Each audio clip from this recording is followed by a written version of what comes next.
দেশের সব মানুষের অধিকার নিশ্চিত করা হবে বললেন সালাউদ্দিন।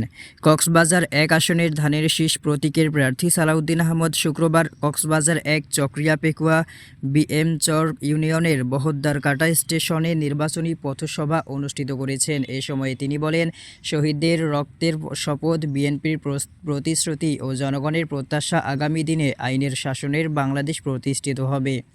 এদেশের সব মানুষের অধিকার নিশ্চিত করা হবে, গণতান্ত্রিক অধিকার, নাগরিক অধিকার, মৌলিক অধিকার, মানবাধিকার প্রতিষ্ঠা করা হবে আমাদের শপথ। তিনি আরও বলেন, বাংলাদেশের মানুষ ১৭ বছর ধরে স্বাধীনভাবে ভোট দেওয়ার অধিকার ফিরে পাওয়ার সংগ্রাম করেছে।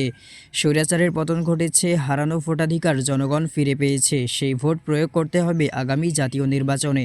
এ সময় সালাউদ্দিন আহমদ উল্লেখ করেন, শহীদ রাষ্ট্রপতি জিয়াউর রহমানের অসমাপ্ত কাজগুলো আগামীতে তার সুযোগ্য সন্তান বিএনপির ভারপ্রাপ্ত চেয়ারম্যান দেশনায়ক তারেক রহমানের নেতৃত্বে বাস্তবায়িত হবে। তিনি আশাবাদ ব্যক্ত করেন, আপনাদের ভোটে আগামীতে বিএনপি সরকার গঠন করবে বলে আমরা বিশ্বাস করি। বাংলাদেশ হবে কৃষকের বাংলাদেশ। কৃষকের জন্য কৃষি কার্ডের ব্যবস্থা করা হবে। কৃষক ন্যায্য মূল্যে বীজ, সারসহ সব কিছু পাবেন এবং সহজ শর্তে কৃষি ঋণের ব্যবস্থা করা হবে। এই দেশের সবার স্বাস্থ্যসেবা নিশ্চিত করা হবে। কেউ বিনা চিকিৎসায় মৃত্যুবরণ করবে না। সকল দরিদ্র পরিবারকে সামাজিক নিরাপত্তা বেষ্টনীতে নিয়ে আসব। তাদের পারিবারিক কার্ড দেওয়া হবে এবং তাদের নিত্য প্রয়োজনীয় দ্রব্য যেমন চাল, ডাল সহ সব কিছু সরবরাহ করা হবে। এই দিন সকাল ১১টায় তিনি নিজ নির্বাচনী এলাকায় চতুর্থ দিনের মতো গণসংযোগ শুরু করেন। বিভিন্ন স্টেশনে রাস্তার পাশে দাঁড়িয়ে নারী ও পুরুষেরা তাকে উষ্ণ অভ্যর্থনা জানান।